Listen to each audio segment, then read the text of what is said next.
Olá, sejam bem-vindos a mais uma videoaula da disciplina de Economia e Estrutura de Mercados.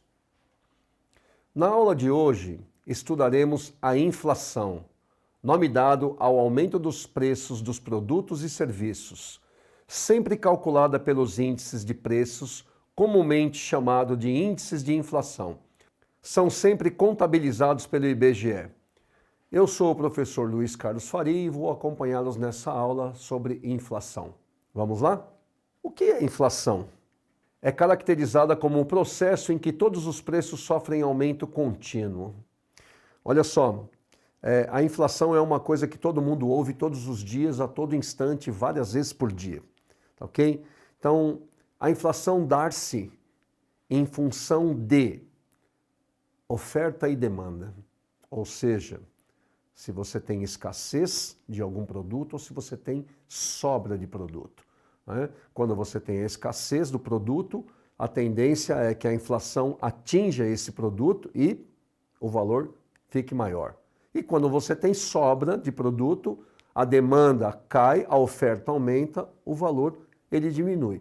Porém, a inflação, ele indexa, né? O IBGE joga a inflação em função de aumentos em vários produtos e ela é calculada, ok? Mas tem muito a ver com básico, tem muito a ver com secundário e tem muito a ver com aquilo que você pode ter ou não, que não faz a menor diferença. Todos eles são atingidos.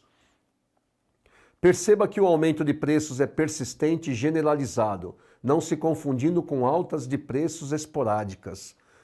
Não é que eu tenho um produto que eu aumento a hora que eu quero. Não.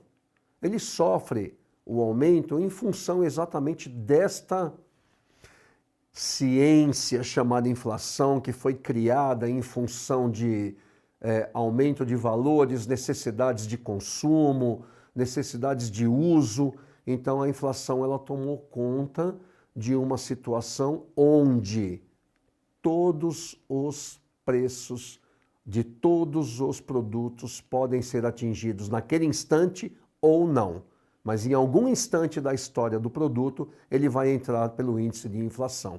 Vai depender muito de como o proprietário do comércio, da indústria e todos aqueles que prestam serviço para a comunidade vão entender que a inflação deve ou não atingir o produto dele e se ele, por percepção, vai fazer por conta própria o uso da inflação para que ela reflita no preço do seu produto e fique maior. O IBGE, que é o Instituto Brasileiro de Geografia e Estatística, é o órgão que calcula esses índices inflacionários. Inflação rastejante. São índices baixíssimos, né? Onde não deixam de existir, mas ele vai sempre estar ali. Vamos falar sobre um chiclete, né? Quando você compra um chiclete, aquele pacotinho que vem 5, ele está R$1, depois ele passa para R$1,10, aí ele passa para R$1,15, né? R$1,20.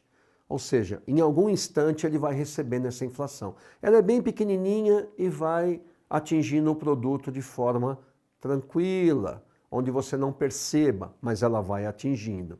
E você tem também a inflação galopante ou a hiperinflação, que são índices inflacionários muito altos, né? Existem economias vizinhas aqui do Brasil, Argentina, Venezuela, Colômbia, Peru, onde a inflação deles é muito alta. Ou seja, todos os dias, nós também já tivemos isso no Brasil, em um determinado período, onde existem empresas, lojas, que colocam equipes para trabalharem durante a noite apenas para fazer a modificação do preço. Porque no dia seguinte sabe que não tem como vender no valor que vendeu no dia de hoje. Então são esses dois tipos de inflação. As necessidades primárias compõem a formação do IPCA, Índice de Preços ao Consumidor Amplo. Quais são as necessidades primárias?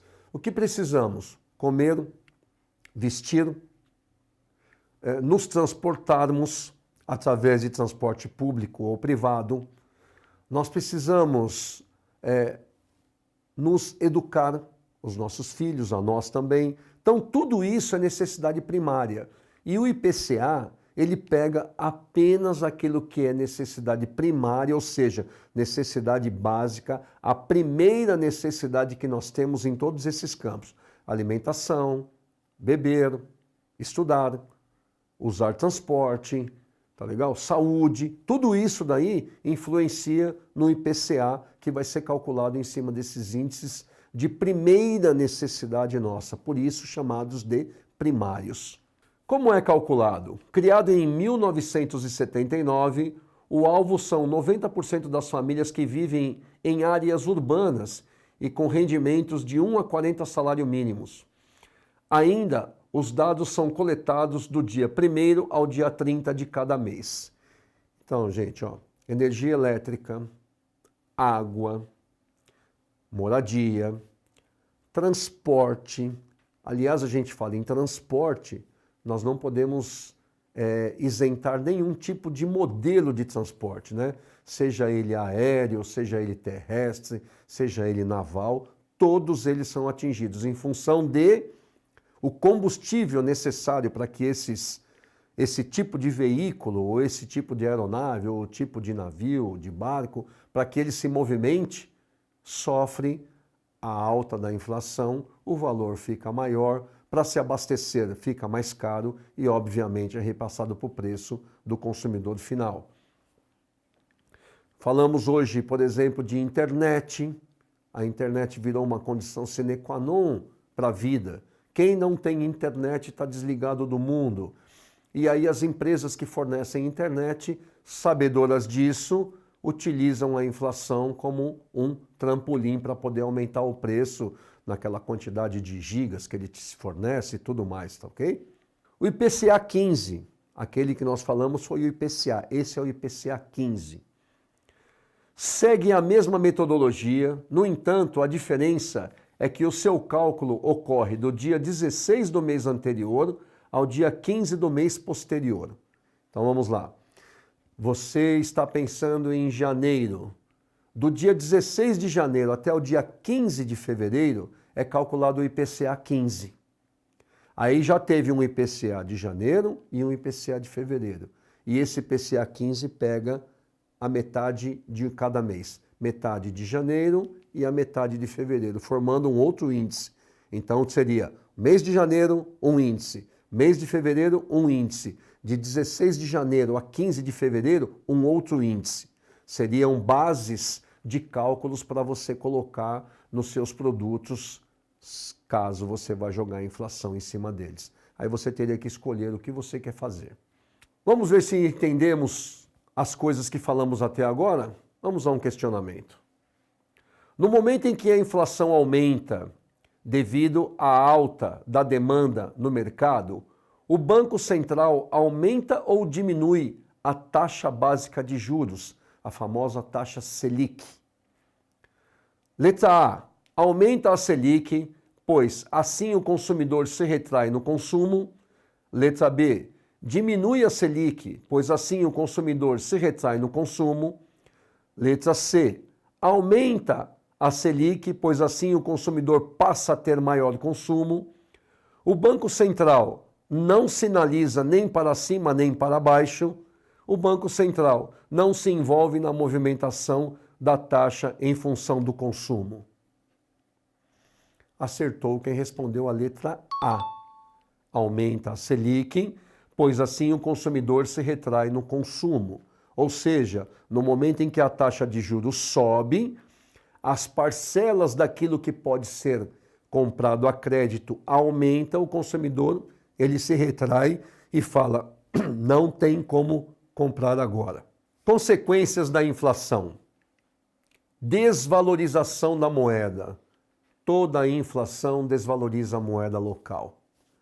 Como falamos aí dos nossos vizinhos, a Argentina, que já foi um país extremamente rico, a Venezuela já foi extremamente rica, a moeda deles hoje é totalmente desvalorizada em função da inflação existente no país. Queda dos investimentos. Quando a inflação está muito alta, o investidor ele tira o pé do acelerador. ele vai mais tranquilo, não coloca tanto dinheiro em algumas situações, porque ele sabe que a inflação pode corroê-lo. Queda do índice de emprego. Por que isso influencia? O consumidor não comprando tanto porque a inflação está galopante e tirando dele o poder de compra, as empresas vendem menos. Ao vender menos, a produção cai. Ao cair a produção, sobram pessoas. E, infelizmente, as pessoas são demitidas. Consequências negativas em pelo menos 3 níveis. Distribuição de renda. Com inflação alta, a distribuição de renda cai, em função de todas essas diretrizes que comentamos, né? Queda no emprego, queda no consumo, queda na produção, então isso é uma consequência. Investimento dos empresários. Não fazem o investimento em função da necessidade de se resguardarem com o seu capital e não investirem no momento de alta de inflação e nem vão investir em países que têm inflação alta, porque sabe que é colocar o dinheiro lá e o dinheiro desaparece, porque a própria inflação corrói esse capital e o produto dele não tem um desfecho do qual ele gostaria que tivesse. Déficit na balança comercial, ou seja, a balança comercial do país fica deficitária, porque o dinheiro dele não vale mais. Então, por exemplo, quando ele importa alguma coisa, ele importa um container de produto e manda 3 navios de dinheiro para poder pagar aquele container. Ou seja, a balança dele fica deficitária porque sai muito capital do país e entra pouco produto. Inflação de demanda, causado quando há excesso de procura na economia. No entanto, sem existir produto que seja proporcional ao tal volume de demanda. Ou seja, a inflação de demanda, ela é puramente oferta e demanda da economia, né? Então, quando você tem essa demanda, a inflação dela aumenta, porque a demanda é a procura. Então, se procura muito, o preço sobe automaticamente, porque o mercado entende, vamos aproveitar essa boa que está na procura do nosso produto e aumentar o preço. Então essa é a inflação de demanda, não é aquela inflação calculada pelo IBGE. Inflação de custos. Esta forma inflacionária provém do lado da oferta de bens e serviços. Ou seja, onde é que estão os custos da empresa? Os custos estão exatamente na atividade fim da empresa. Então, se eu sou um hotel, eu tenho um hotel, esse hotel eu vou aumentar o valor da estadia em função da alta da inflação. Então eu tenho esse tipo de inflação também, que é uma inflação existente, ela é verdadeira, mas ela não está única e exclusivamente ligada àquilo que o IBGE está demonstrando e utilizando para cálculo, ok? Então esses 2 tipos de inflação também nos afetam. Bom, a inflação ela é obrigatoriamente combatida pelo governo e o governo às vezes usa a estratégia dos planos econômicos, das estratégias de ação para que tentem conter a inflação. O Brasil historicamente tem aí muitos passos, né, inflacionários que aconteceram antes do Plano Real, não que a inflação não existisse no Plano Real, mas antes do Plano Real a inflação era muito alta e nós tivemos aí inúmeros planos econômicos historicamente colocados, onde nós poderíamos aqui mencionar vários deles, né? Mas para que você conheça, dependendo da idade que você tem, se você não passou por lá, você vai conhecer o Plano Cruzado, o Plano Bresser, o Plano Verão, o Plano Collor e aí finalmente o Plano Real do Fernando Henrique Cardoso, criado em 1994. E isto dá para a gente a visão de que forma que a inflação corrói toda a economia de um país. O governo tem que ficar mudando as suas estratégias para tentar combater a inflação de uma forma ou de outra. E aí vai se criando planos.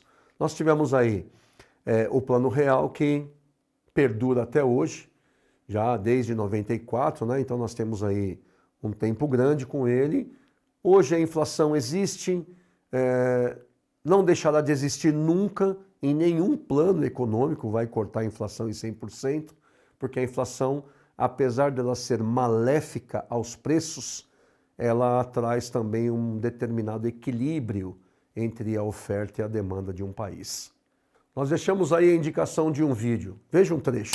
Definir a inflação em si é até uma coisa fácil. Ela é uma medida que indica o aumento generalizado ou contínuo dos preços de produtos e serviços. Ou seja, se uma série de produtos ficaram mais caros de uma forma contínua, é porque houve uma inflação desses produtos. Mas não é porque um produto isoladamente ficou mais caro é que podemos dizer que houve uma situação de inflação, pois a inflação implica na diminuição do poder de compra da moeda. Ou seja, se a gente tem inflação, o seu dinheiro vale menos e você consegue comprar menos ao longo do tempo. Existem diversas formas de medir a inflação, mas a mais comum é pela variação do Índice Nacional de Preços ao Consumidor Amplo, mais conhecido como IPCA. Ele mede os preços de diversos produtos e serviços de diversas categorias. A soma dessas variações é que determina a inflação. Esse vídeo está na íntegra em nossa plataforma, clique no link e assista ele por completo.